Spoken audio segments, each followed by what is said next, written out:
Capítulo 17. O uso publicitário da espiritualidade. Guardai-vos de exercer a vossa justiça diante dos homens, com o fim de serdes vistos por eles. Doutra sorte, não tereis galardão junto de vosso Pai Celeste. Mateus 6:1.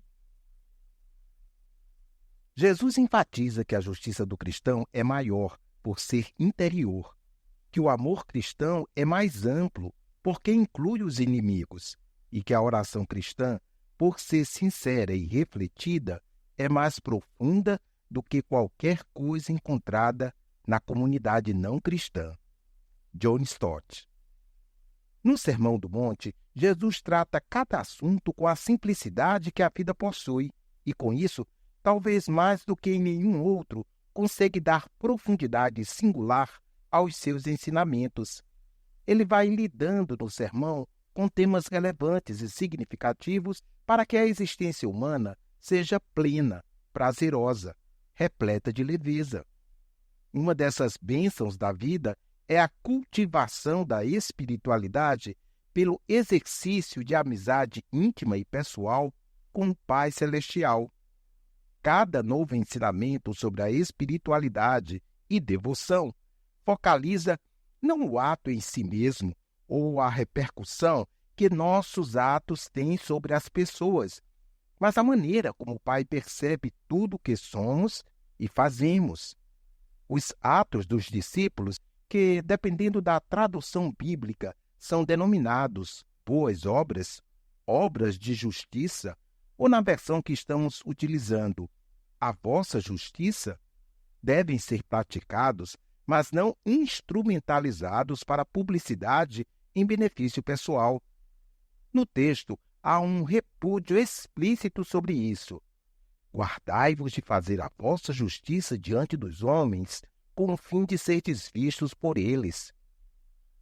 Mais uma vez, Jesus apela para a pedagogia da ilustração e, neste caso específico da espiritualidade, ele recorre a gestos ou práticas religiosas, tidos como os de maior importância em qualquer ciclo religioso: esmolas, oração e jejum. Nas ilustrações, Jesus faz referência aos hipócritas, religiosos que acreditam no poder de seus méritos, ou aos gentios, religiosos que acreditam na magia de seus métodos. O discípulo não deve fazer publicidade em torno de sua espiritualidade, nem superestimar méritos ou métodos. Acompanhemos a sequência das ilustrações. A esmola, um gesto de amor pelo pobre. Quando, pois, deres esmola, não toques trombeta diante de ti, como fazem os hipócritas nas sinagogas e nas ruas, para serem glorificados pelos homens. Em verdade vos digo que eles já receberam a recompensa.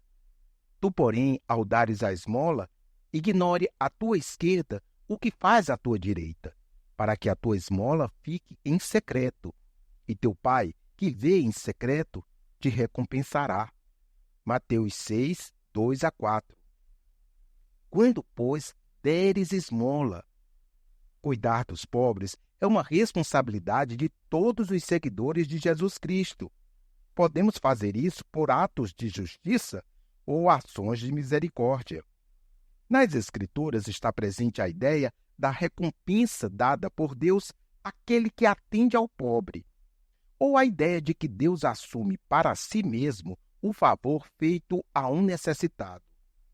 Deus livra do mal, torna feliz, protege, preserva a vida de quem acode o necessitado. Salmos 41, 1-2. Quem se compadece do pobre ao Senhor empresta, e este lhe paga o seu benefício. Provérbios 19, 17. Jesus toma para si o socorro que prestamos aos famintos, aos forasteiros, aos sedentos, aos prisioneiros. Mateus 25, 31-48. Em geral, damos esmola daquilo que nos sobra, e assim estamos apenas denunciando o mundo de injustiça em que estamos inseridos. O que nos sobra pode ser exatamente o que tem faltado a outros. Quando damos aquilo que nos faz falta, a nossa esmola pode anunciar a grandeza de nossa sensibilidade e misericórdia. Cuidar dos pobres é um mandamento tão importante quanto os mandamentos da oração ou do jejum. A esmola é um gesto que pode representar a sensibilidade e compaixão que alguém demonstra em favor dos pobres, mas pode também constituir-se num instrumento de promoção pessoal.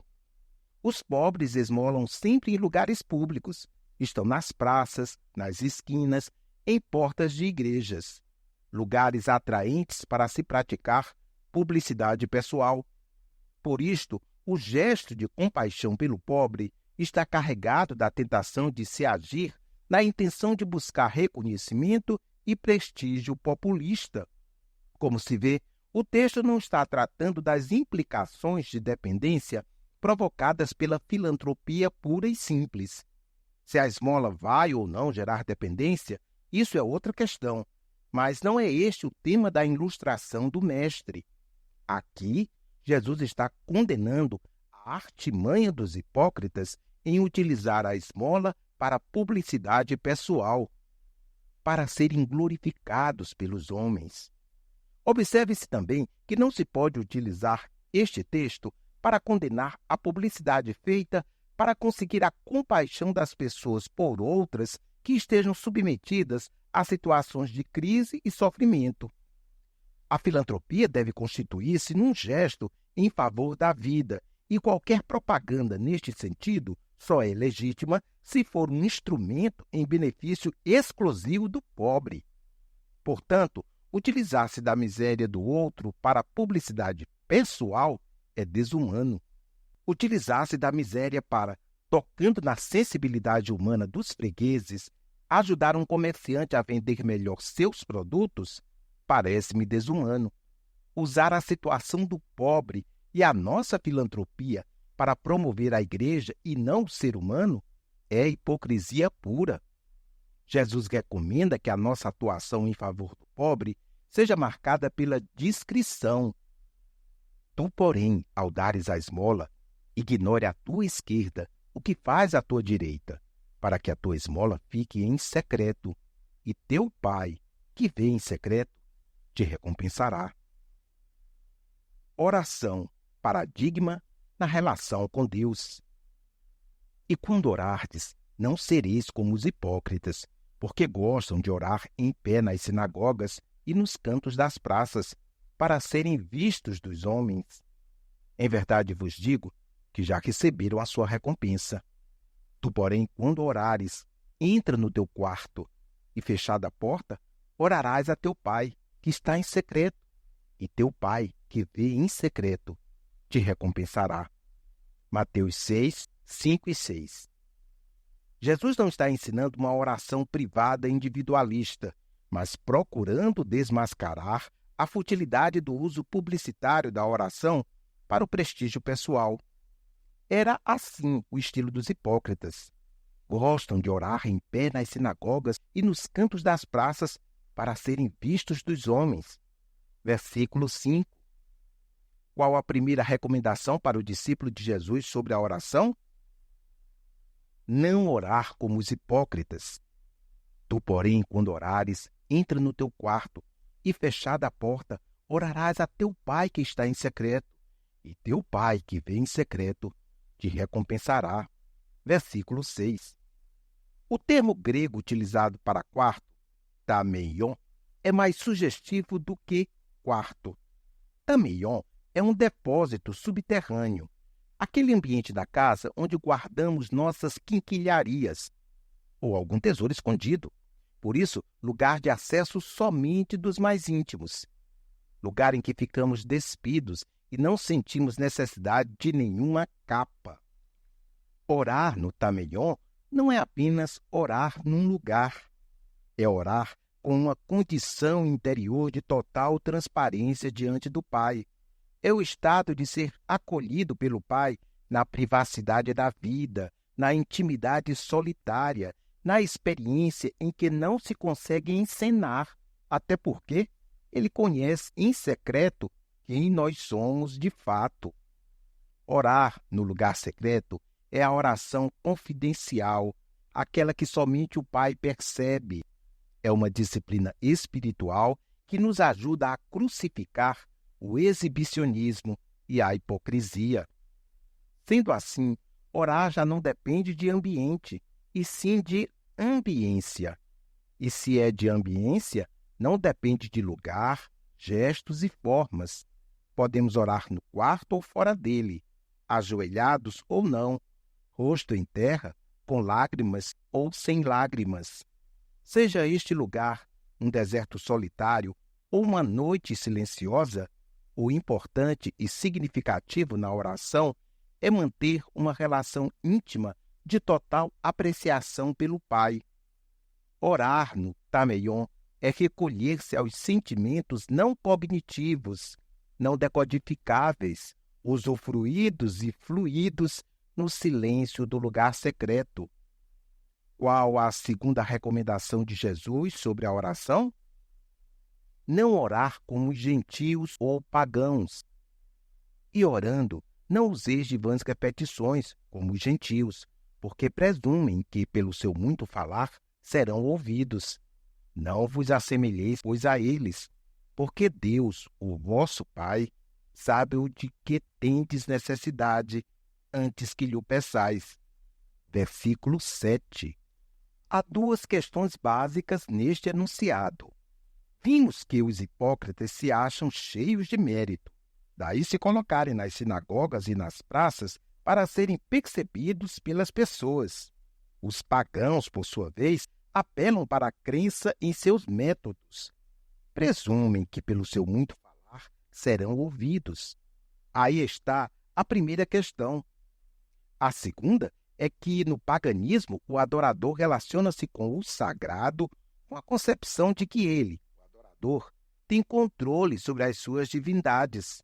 Fica simples de entender essas relações se lembrarmos que tais divindades são ídolos, portanto, entidades sem inteligência, vontade, iniciativa, enfim, sem poder algum. Sendo assim, o orante define, a partir de seus interesses, o que suas divindades devem fazer. Vamos a um exemplo tipicamente brasileiro, a fim de facilitar a linha de raciocínio aqui exposta.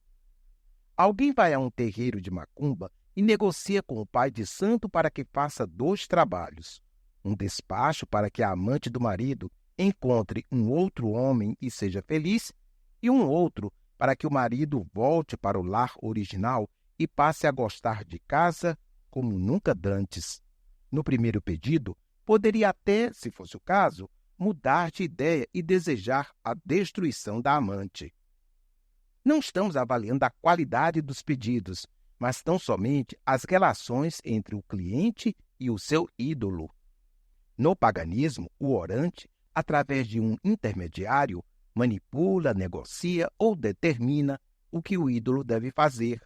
Portanto, aqueles que oram repetindo palavras, jargões e fórmulas na tentativa de inclinar Deus aos seus desejos, estão orando à semelhança dos pagãos. Os pagãos acreditavam que os seus deuses os escutariam pela muita repetição das palavras. Para eles, essa maneira de orar representava uma técnica cuja finalidade era manusear a força divina em serviço próprio. No mundo cristão, há aqueles que se utilizam de modelos pagãos, achando que, usando a frase certa, Deus os irá atender. Ou, quem sabe, usando um argumento forte baseado nas Escrituras. Uma promessa, por exemplo, Deus irá curvar-se aos seus interesses.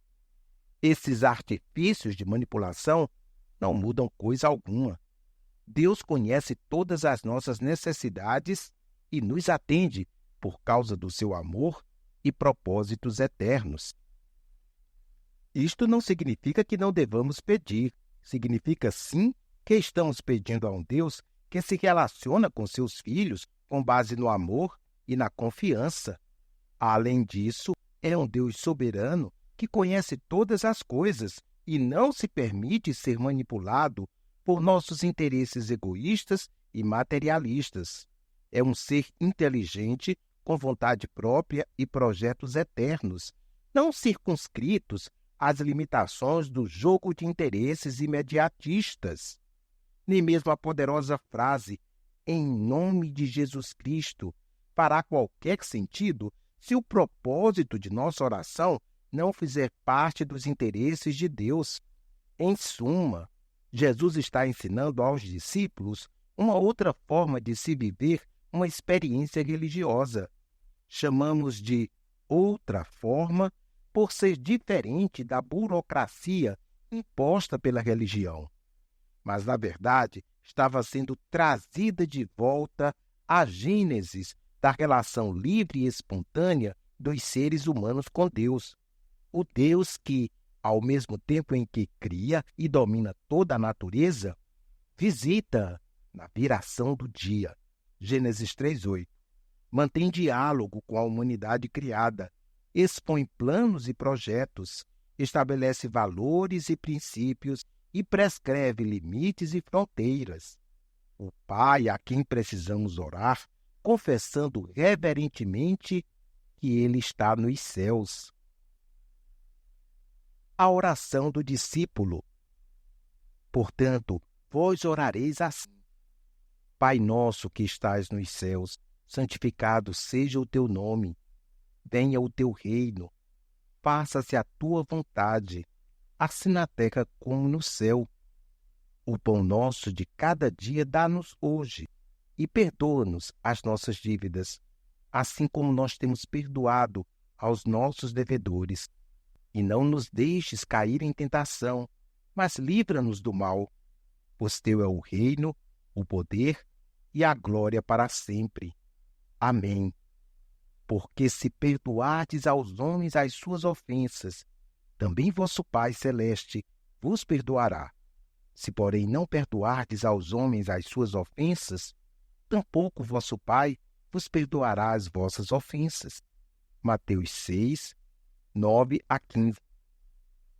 Jesus não pretende ensinar uma oração a ser meramente repetida na superficialidade litúrgica, nem uma forma que, somente decorada e reproduzida, traga efeitos mágicos à vida dos seus seguidores.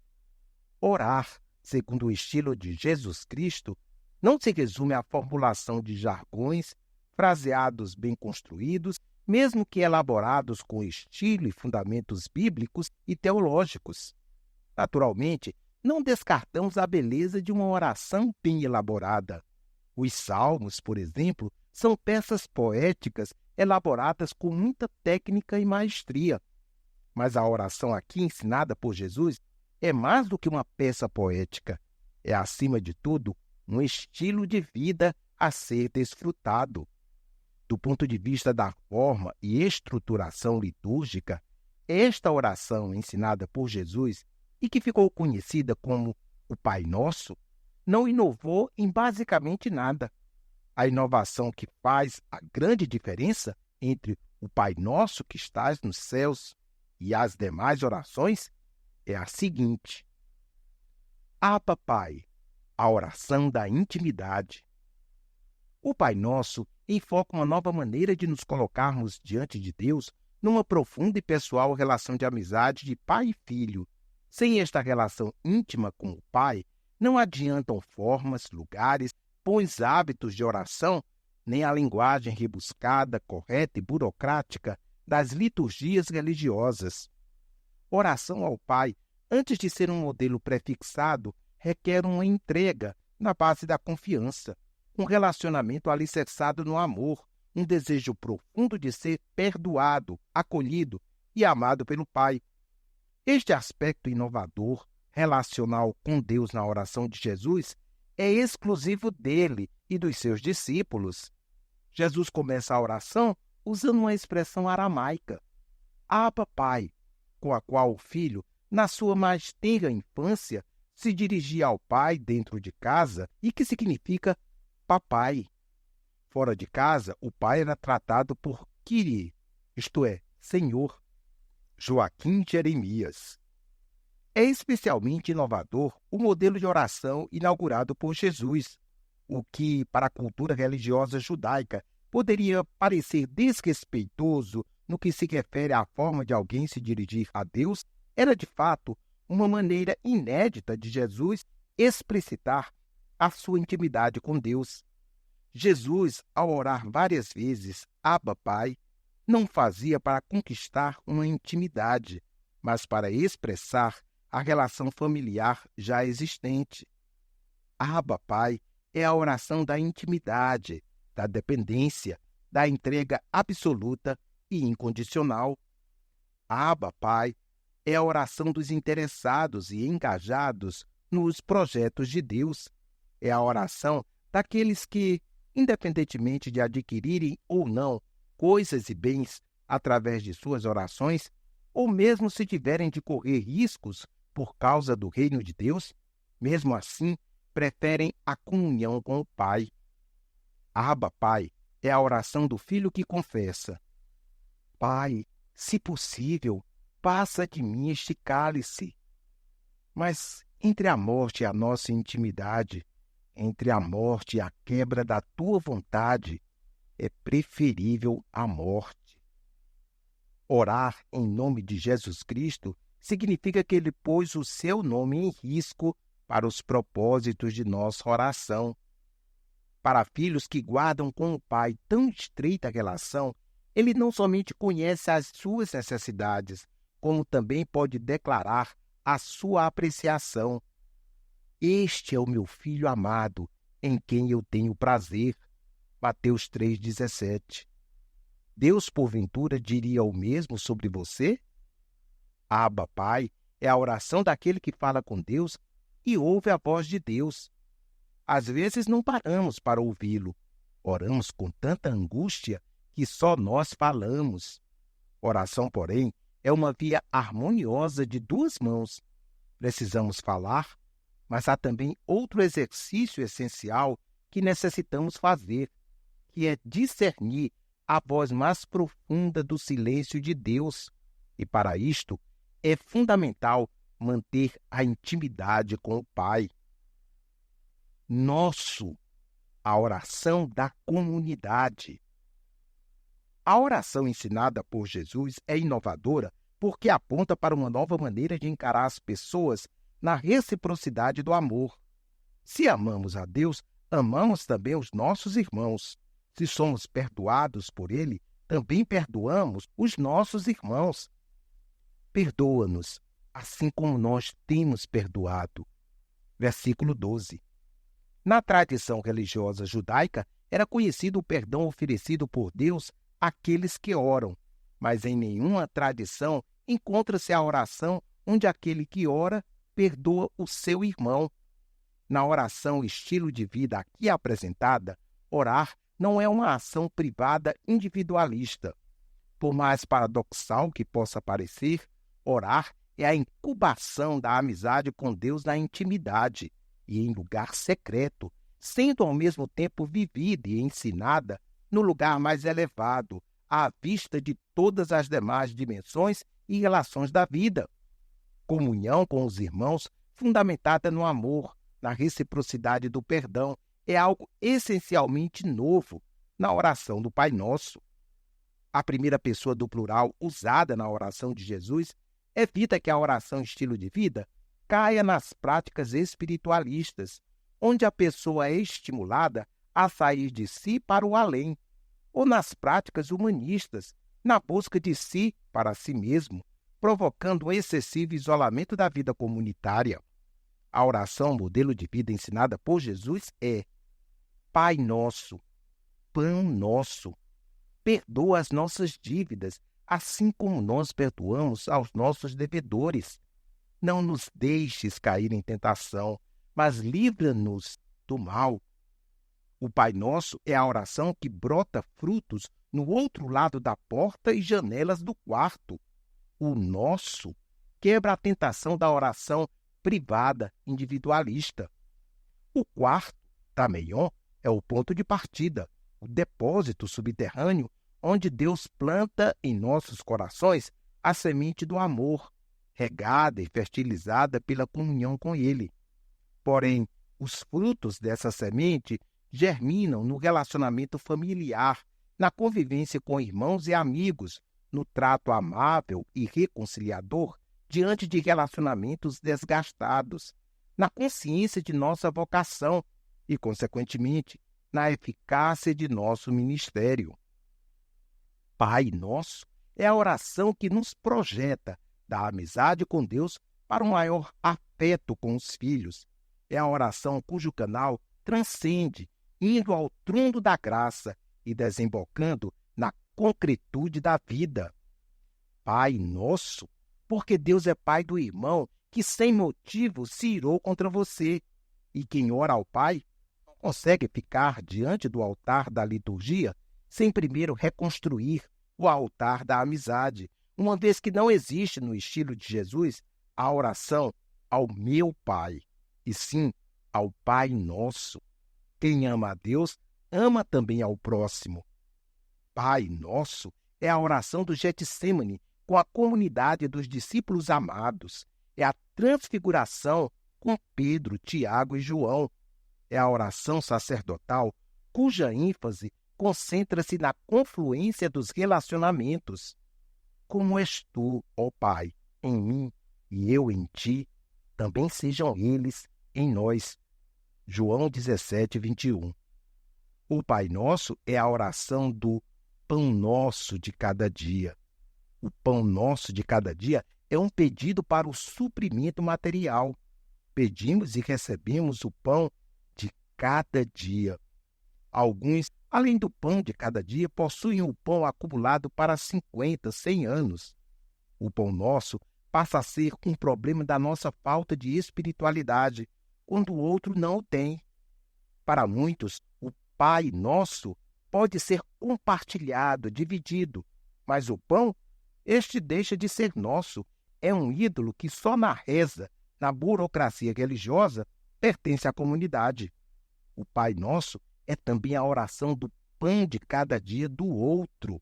É a oração do despojado, pobre de espírito, motivado pela sensibilidade e compaixão de repartir com o outro o pão da vida e o pão da terra.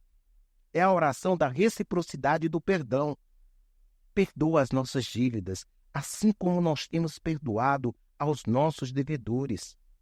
Lucas fala de ofensas, já Mateus faz referência a nossas dívidas. Provavelmente seu rigor como cobrador de impostos, sem nenhuma complacência com seus devedores inadimplentes, o faz estupefato diante da misericórdia do Pai revelada em Jesus Cristo. A capacidade de perdoar, adquirida no exemplo do discípulo, é consequência do perdão já recebido de Deus. Desse modo, o discípulo perdoa, não para ser perdoado por Deus, mas por conhecer em sua própria experiência de comunhão com Deus o quanto é importante e libertador o poder do perdão recebido da parte de Deus. Porque se perdoardes aos homens as suas ofensas, também vosso Pai Celeste vos perdoará. Se, porém, não perdoardes aos homens as suas ofensas, tampouco vosso Pai vos perdoará as vossas ofensas.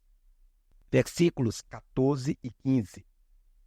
Davi fala de como o pecado lhe consumia os ossos, abatia o coração, mas ele entendia também que a confissão pessoal e pública era uma porta aberta para acolher o perdão de Deus e sentir-se sarado. Salmo 51 e Salmo 103. Jesus exercitou o perdão em todo o seu ministério. Perdoou uma mulher adúltera diante de seus acusadores. Perdoou Pedro, depois de este o haver negado 3 vezes. Concedeu perdão aos algozes que o torturaram na crucificação. Pedir perdão e perdoar é uma vocação dos discípulos de Jesus. É a vocação da libertação plena, pelo exorcismo de todas as formas de acusações. Perdoar é uma via de 2 mãos, uma experiência que só é possível na primeira pessoa do plural. Confissão e perdão são disciplinas espirituais na perspectiva de sanar por completo as nossas dívidas, pecados de nossa comunidade. E se os pecados são nossos, as tentações também o são. Tudo indica, então, que as tentações de prestígio, fama, ter e poder e tantas outras são resultado das interações humanas, são decorrentes de uma conjuntura, de um emaranhado de sistemas e convivências que todos nós fomos responsáveis em construir. De maneira que, se alguém é tentado também por uma ambiência da qual toda a comunidade é responsável. Portanto, Jesus nos ensina a orar pelas tentações que são nossas e não de um membro do corpo em particular. E não nos deixes cair em tentação. Nesses termos, orar é a intercessão íntima, profunda, comprometida com a superação da crise de tentação da comunidade. É o gemido para que o Senhor nos livre do mal, porque se este ferir um membro do corpo, todos os outros membros sofrerão com ele. Porventura, sofremos com a dor da mulher marginalizada, da criança sem teto, do índio dizimado, do irmão que não conseguiu resistir à tentação da qual todos nós fomos instrumentos de insinuação? Portanto, a oração do Pai Nosso é a comunhão existente somente na primeira pessoa do plural, experiência transcendente que percebe o mundo como uma cooperativa interdependente. Que está nos céus, a oração da transcendência.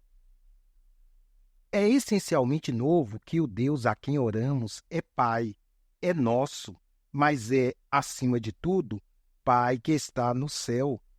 Não é um ídolo terreno projetado materialmente em gesso, pedra, ouro ou qualquer outro material. Não é um ídolo da imaginação, construído em nossa realidade cultural religiosa com o nome de Deus e, em muitos casos, com o nome Jesus, que nem sempre se refere ao Jesus Cristo anunciado nas Escrituras. Não é o mero resultado das forças que surgem como fruto de nossas inter-relações humanas, como as ideologias, o mercado e outros. A oração é feita a um Deus transcendente, todo-poderoso, imutável, infinito, inominável, que conhece e, por isso, não se impressiona com aqueles que oram repetindo palavras, nem com aqueles que dão esmolas para serem vistos pelos homens. Não se deixa comprar pela confissão labial. Senhor, Senhor. Não se curva diante das reivindicações daqueles que, mesmo tendo profetizado, expelido demônios ou feito milagres, nunca aprenderam a orar como estilo de vida em amizade e comunhão com o Pai. A estes, o nosso Pai do céu dirá: nunca vos conheci. Não tivemos um único momento de comunhão e de relacionamento paterno-filial. O Pai que está no céu não é manipulável. É totalmente outro, independente, indescritível, suficiente em si mesmo, inconfundível com qualquer ídolo. Ele já é santo, mas é necessário que a santidade dele se manifeste em nós.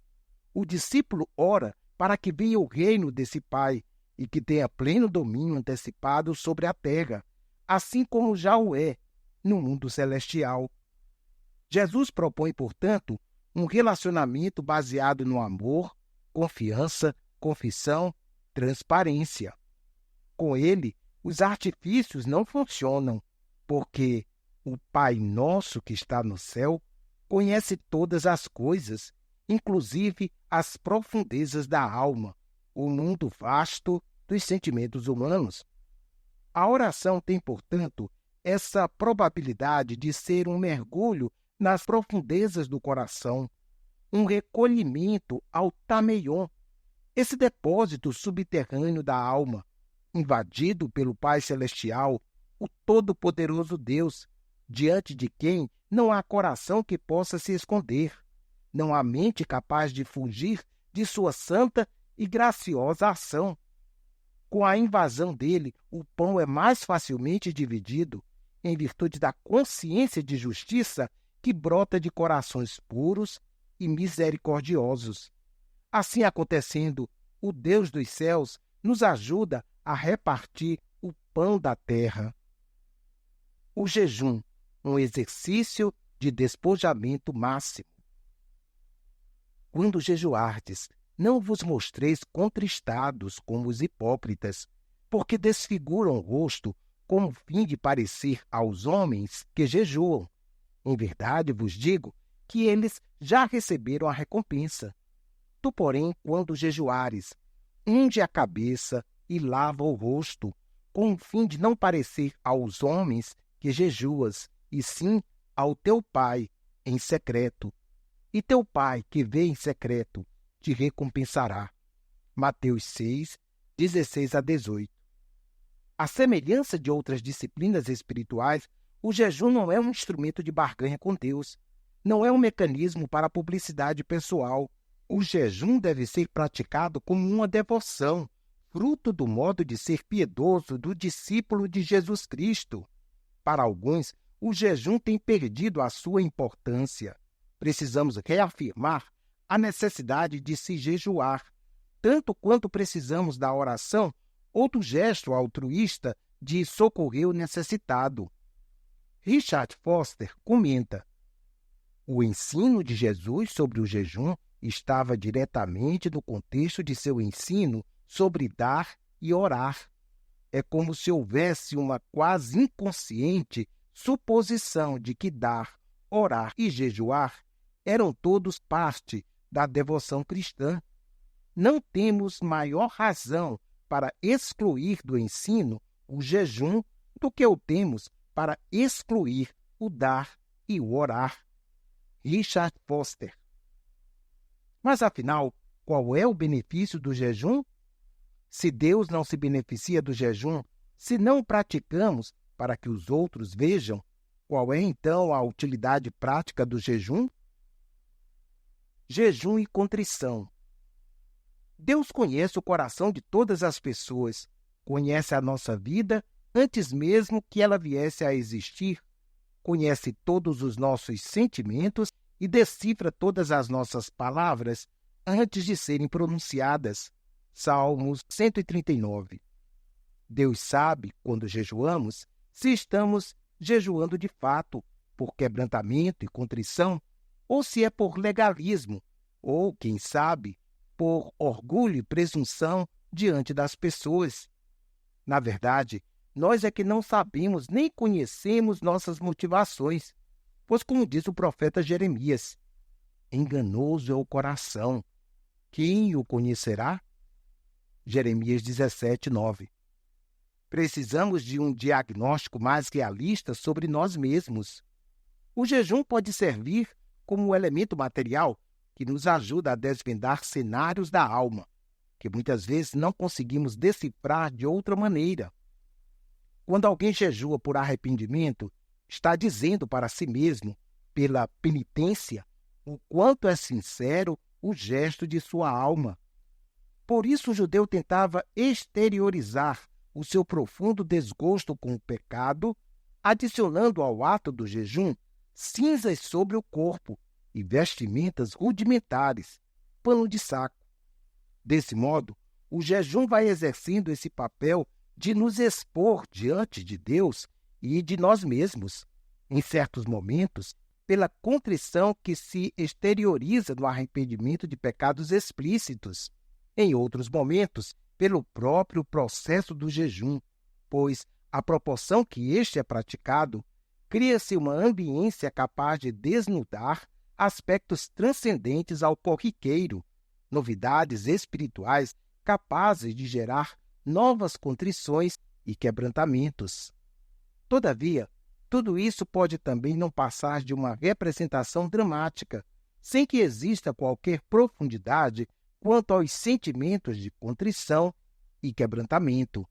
Aliás, em alguns ambientes, jejuar pode representar um ato de excessivo orgulho espiritual e não um gesto de humildade.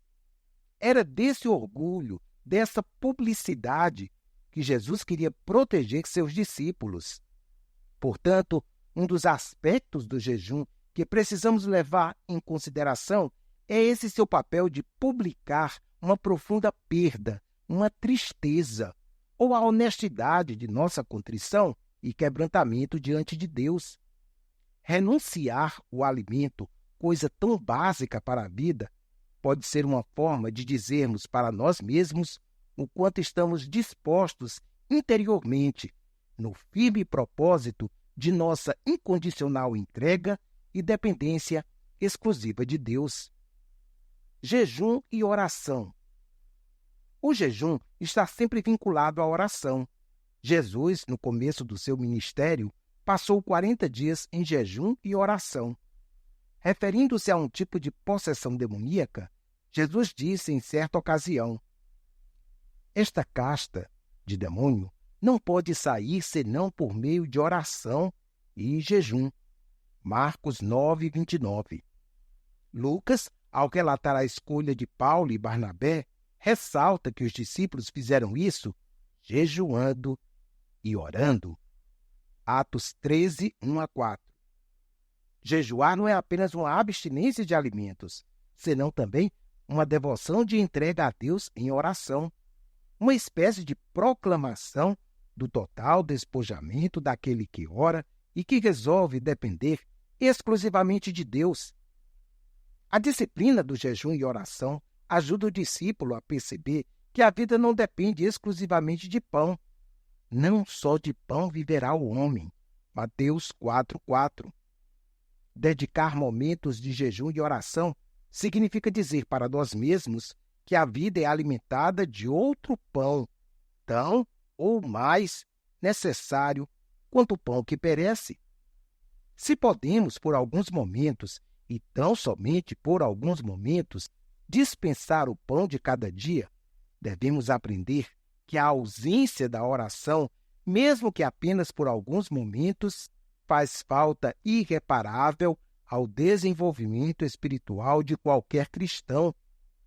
Só os doentes conseguem viver desprovidos de alimento cotidiano.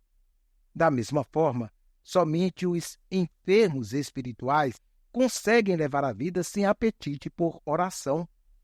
Através do jejum e da oração, o discípulo pode ir descobrindo as necessidades mais básicas da vida e, assim, identificar outros acessórios que vamos consumindo desnecessariamente. Não podemos viver só de pão, tanto quanto não podemos viver só de oração. Todavia, não podemos viver sem pão na mesma proporção que não podemos viver sem oração.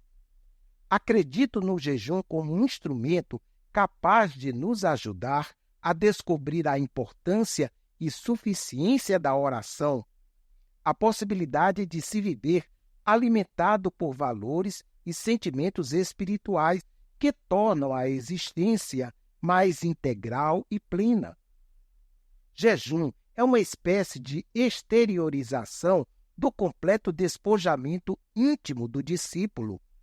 É o recolhimento ao silêncio de tudo, abstinência total, atitude dos pobres de espírito, que, de tão pobres, sentem necessidade permanente de oração. Quando jejuamos, o corpo denuncia o quanto dependemos dos alimentos. Sabemos, na mesma proporção, o quanto a nossa vida precisa de oração? Jesus argumentou de forma afirmativa. Não é a vida mais do que o alimento? Mateus 6, 25. Portanto, devemos nutrir a alma com oração na mesma intensidade e com a mesma frequência com que alimentamos o corpo com o pão de cada dia. Jejum e disciplina. O jejum pode nos ajudar a discernir os alimentos materiais e imateriais que exercem controle sobre nossos apetites. Se não temos controle sobre o que comemos, provavelmente não teremos controle também sobre outras áreas da vida. O jejum, tudo indica, exerce esse papel espiritual de diagnosticar o campo dos desejos, dos sentimentos. Assim, o jejum pode ser também um eficiente instrumento para o discípulo aprender a controlar seus apetites. Quem controla a quantidade, a frequência da alimentação e o tipo de comida tem mais probabilidade de controlar outras áreas da vida. O jejum é, portanto, uma disciplina primária, um passo inicial a fim de que o discípulo adquira habilidade suficiente para gerenciar outros desejos, desde os mais lascivos e até mesmo os mais nobres. Quando Jesus adverte seus discípulos a praticarem a oração e o jejum a fim de não caírem em tentação, não está indicando um passe de mágica para se vencer a tentação. Está, sim, indicando o jejum como um exercício que condiciona o discípulo a ter domínio sobre as tentações, palavras, reações inconsequentes ou desejos prejudiciais à vida. Pensando nessa direção, reservar momentos de jejum significa abster-se não somente de comida, mas também de palavras, desejos, condicionamentos de todo tipo de ativismo. É recolhimento ao deserto, ao silêncio da alma, ao despojamento máximo. O jejum é um caminho de prato vazio, é a caminhada sem alforjes e sandálias, uma quebra da rotina. Neste sentido, jejuar é disciplinar cotidianamente a vida e manter-se num estado de total dependência de Deus. Por isso, os pobres de espírito vivem disciplinadamente em permanente jejum de tudo. Espiritualidade e marketing. Imaginemos alguém vivendo de maneira religiosa as disciplinas da oração, filantropia e jejum expostas acima. Tal pessoa poderá cair na tentação de usar rigorosamente todos estes aspectos para fazer publicidade pessoal. Os principais religiosos da época de Jesus se utilizavam habilidosamente dessas práticas em proveito próprio. É contra este tipo de manipulação que Jesus está se referindo. Está condenando qualquer utilização publicitária da espiritualidade em benefício de si mesmo. Desse modo, mesmo que o jejum, a oração e a filantropia propiciem muitos benefícios, à semelhança de outras dinâmicas espirituais, devem ser utilizados como elementos de nossa devoção ao Pai, que responde e contempla todas essas coisas na privacidade e discrição da espiritualidade do discípulo.